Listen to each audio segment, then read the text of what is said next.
Merci. Et après, donc, Alors, question oui. du public. Vous posez des questions plutôt dans converser parce que c'est mieux pour nous et ça nous permet à tout le monde de voir les questions. Voilà.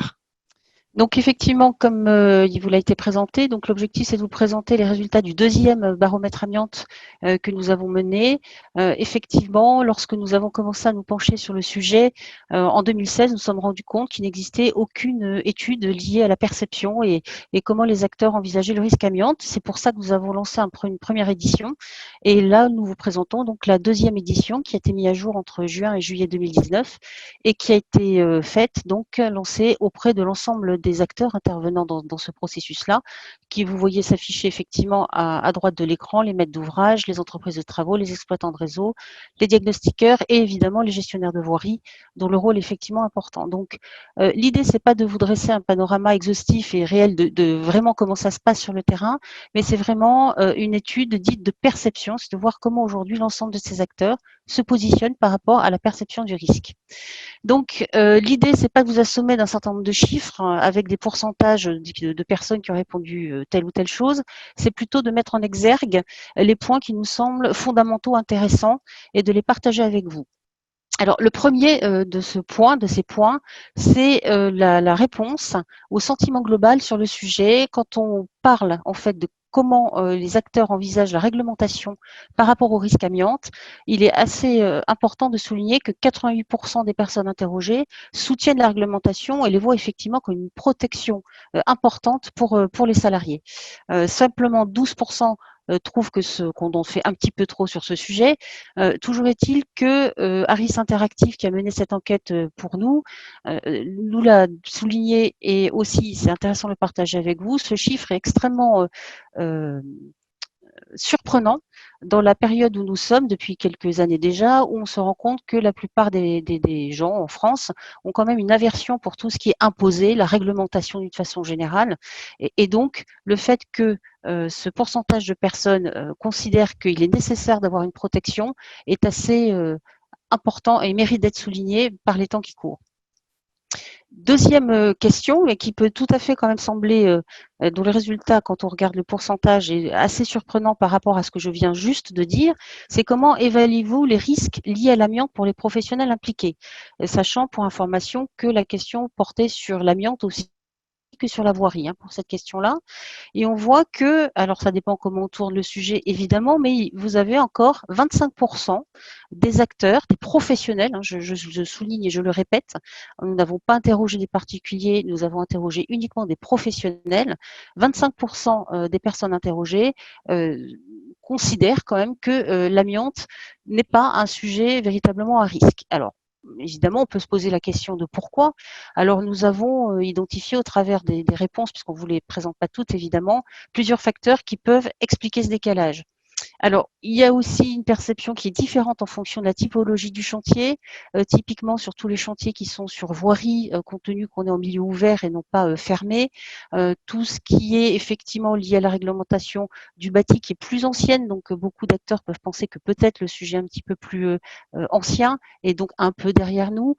Donc, il y a plusieurs facteurs qui peuvent expliquer le pourquoi de ce résultat-là.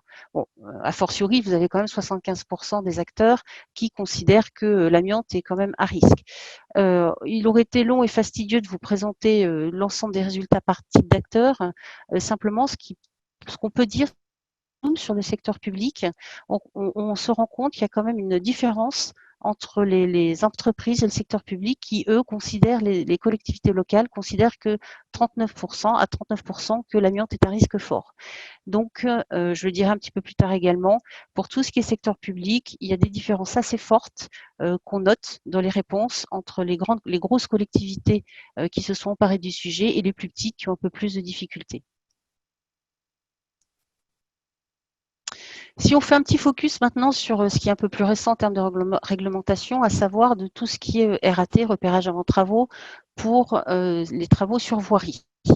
Donc, ce qui est intéressant de noter, c'est que vous avez quand même entre 2018 et 2019 une progression extrêmement forte des personnes qui se sont appropriées la réglementation, en tout cas qui se déclarent être au courant et suivre le sujet de près.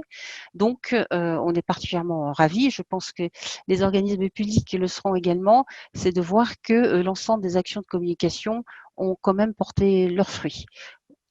On peut également dire, hein, tout est une question de regard sur ces chiffres-là, que vous avez encore 50% des acteurs interrogés qui ont une connaissance faible, voire pas de connaissance du tout, de ce qui est en train de se préparer ou de ce qui arrive en termes de réglementation. Donc, je vais évidemment un petit peu vite, je crois, si j'ai bien compris le message, Xavier, c'est que nous sommes un peu en retard. Euh, Non, mais Niès, on a le temps pour faire les choses correctement, non, puisque mais s'il y a des questions, j'y répondrai ouais. avec un grand plaisir. Sur cette slide-là, on vous présente finalement le sujet en fait de cette appropriation de la réglementation qui est un petit peu à deux vitesses. C'est un peu comme cela qu'on résume le sujet. Puisque on le sait bien, la non-application de la réglementation entraîne un certain nombre de risques pour l'ensemble des acteurs, quels qu'ils soient. Et donc, nous avons posé la question suivante les entreprises et les collectivités sont-elles suffisamment conscientes des risques pénaux en cas de non-application de la réglementation en vigueur? Donc, vous avez ici le détail des réponses. Vous avez uniquement 9% qui déclarent être parfaitement conscientes des risques. Et donc, lorsqu'on somme un peu celles qui déclarent, les acteurs qui déclarent maîtriser peu ou pas du tout les sujets, donc on arrive à un pourcentage de 57% qui n'ont pas conscience des risques en cas de non-application de la réglementation. Donc, si je fais quand même une petite synthèse rapide des chiffres que je vous ai présentés, donc 88% des acteurs considèrent que la réglementation est nécessaire, était une bonne chose pour préserver la santé des salariés. Vous avez quand même encore 25% des acteurs qui déclarent que l'amiante pour eux est un risque faible. Euh, voilà. Et donc, vous avez quand même 57% des personnes interrogées qui déclarent ne pas avoir conscience des risques en cas de non-application de la réglementation. Donc, on voit quand même qu'il y a des chiffres qui sont un petit peu contradictoires dans cette étude que nous avons menée pour cette deuxième édition.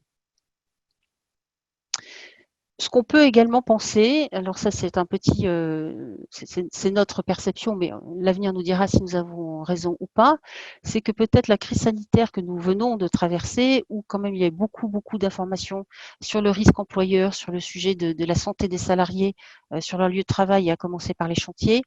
Donc peut-être que l'ensemble des actions de communication qui ont été faites et qui ne vont pas manquer de se renforcer au regard de la parution prochaine de certaines évolutions réglementaires, va peut-être quand même accélérer cette prise de conscience des risques en cas de non-application de la réglementation en vigueur. C'est une question qu'on peut se poser et nous verrons lors de la prochaine édition de ce baromètre si ce pourcentage diminue fortement. Le principe de réalité, maintenant qu'on a vu un petit peu l'appropriation de la réglementation, la connaissance, la perception par rapport aux risques pénaux, si on passe au sujet un petit peu plus concret, la question qui a été posée, savez-vous l'impression que votre entreprise ou votre collectivité applique la réglementation en vigueur sur les travaux sur voirie? Et donc, alors que 3/4 comme des répondants, 75% jugent l'amiante comme un risque quand même fort, vous avez uniquement 16% des professionnels interrogés qui s'estiment conformes dans 100% des cas à la réglementation.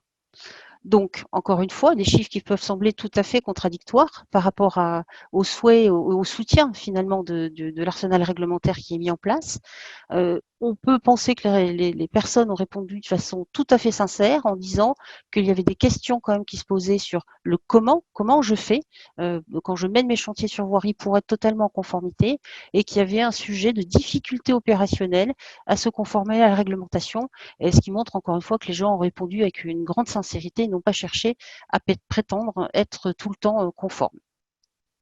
Malgré tout, ce qu'il est intéressant de constater également, c'est que nous observons une évolution positive de ce pourcentage par rapport à 2018. Et encore une fois, nous espérons tous que l'édition 2019 le verra encore progresser. Donc, dans la première table ronde, il y a eu quand même beaucoup de choses qui ont été dites sur l'évolution de la réglementation. Donc, nous vous avons mis ici une petite frise récapitulative.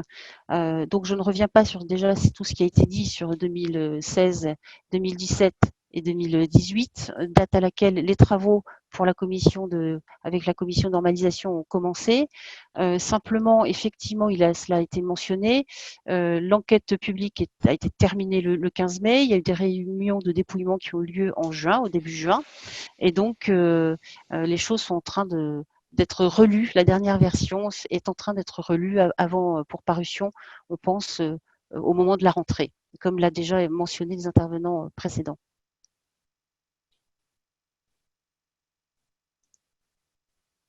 Il nous a semblé intéressant, pour conclure un petit peu cette présentation de cette étude, de faire un petit récapitulatif des obligations des différentes parties prenantes aujourd'hui, parce que la réglementation les pose extrêmement clairement.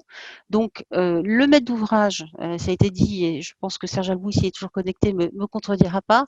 L'obligation du maître d'ouvrage, c'est de faire réaliser, c'est une obligation de moyens, et il a l'obligation de faire réaliser le repérage qui permet de connaître la présence potentielle de substances nocives et d'amiante dans les enrobés bitumineux. L'opérateur de repérage, quant à lui, a l'obligation d'appliquer la bonne stratégie d'échantillonnage à partir de très prochainement, avec une obligation de résultat. Et enfin, le gestionnaire de voirie, lui, va avoir l'obligation de mettre à disposition les documents de traçabilité qu'il peut avoir en sa possession dès lors qu'un maître d'ouvrage lui en fait la demande.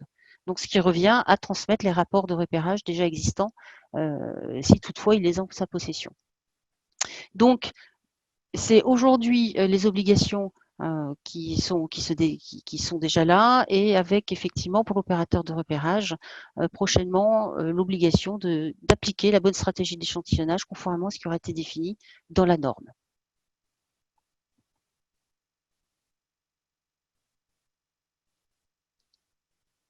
Donc, je vous remercie de votre attention, et donc encore une fois, de façon un peu synthétique, hein, parce qu'il y a beaucoup d'autres choses qu'on pourrait sortir de cette étude, mais néanmoins, les faits marquants qu'on souhaitait partager avec vous aujourd'hui, c'est bien ce soutien massif finalement par rapport à la réglementation, le fait qu'il y a des difficultés encore assez importantes pour l'appropriation de cette réglementation dans la mise en œuvre opérationnelle sur les chantiers.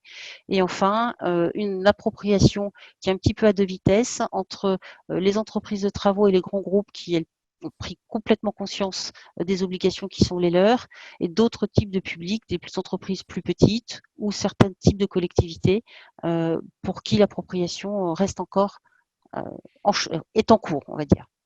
Oui, merci Agnès pour cette présentation. C'est pas en présentiel, donc on peut pas vous applaudir, mais on aimerait bien le faire Oui. là maintenant. Moi, il y avait une question que je voulais vous poser, Agnès, c'est dans le cadre du déconfinement, ce sont des travaux, vous savez, les mesures de distanciation. Vous avez une solution numérique aujourd'hui, hein, qui permet d'afficher, de répertorier tous ces repérages qui sont réalisés sur une cartographie, donc sur des plans, et donc les partager entre les différents acteurs. Et donc aujourd'hui, je me demandais si ça accélérait pas on le sait bien que le numérique est accéléré par cette crise, mais est-ce qu'aujourd'hui les collectivités viennent pas vers vous en masse aussi en disant voilà, il faut qu'on sorte vraiment du papier, et les opérateurs, hein, il faut qu'on sorte du papier parce que on a besoin de numériser nos documents, ne serait-ce que pour plus les donner de même. Alors, il y a différentes. Oui, bien, oui, c'est vrai qu'il y a une appétence un peu plus forte pour le numérique pour différentes raisons. Déjà sur les chantiers, bon, on voit même sur d'autres sujets hein, liés à des process ou des pratiques qui sont liées d'ailleurs à la réglementation anti-endommagement des réseaux. Il y a des tas de documents à partager sur un chantier, et donc le fait de pouvoir le faire de façon numérique évite la manipulation de papier. Ouais, ouais. Effectivement, la crise sanitaire vient accélérer finalement l'appétence, on va dire, pour ce genre d'outils. Donc, en masse, je pense qu'il y a beaucoup de questions qui se posent par rapport à la reprise de l'activité, des chantiers. Il est évident que, ça a été dit dans la précédente table ronde, cette réglementation, la nouvelle réglementation, euh, complexifie comme les processus entre les acteurs, peut renchérir aussi les délais, les coûts associés, ça a été dit effectivement, que ce soit par les différents intervenants, notamment pour le maître d'ouvrage, hein, qui doit lui transmettre à l'entreprise de travaux l'ensemble des éléments. Donc il y a un problème sur les délais, il y a un problème sur les coûts directs et indirects, et donc le fait de pouvoir mutualiser sur un outil effectivement l'ensemble de la documentation existante, puisque nous avons évidemment l'accord des maîtres d'ouvrage qui utilisent cette solution numérique pour pouvoir partager les données et les RAT qui auraient déjà été effectués. Donc, ce Ouais. qui est d'ailleurs prévu dans la réglementation. Ouais. Si on regardait très concrètement dans ce domaine, finalement, qu'apporte Protis et quel intérêt pour les maîtres d'ouvrage, les entreprises de travaux, les Bien, gestionnaires les gestionnaires de voirie?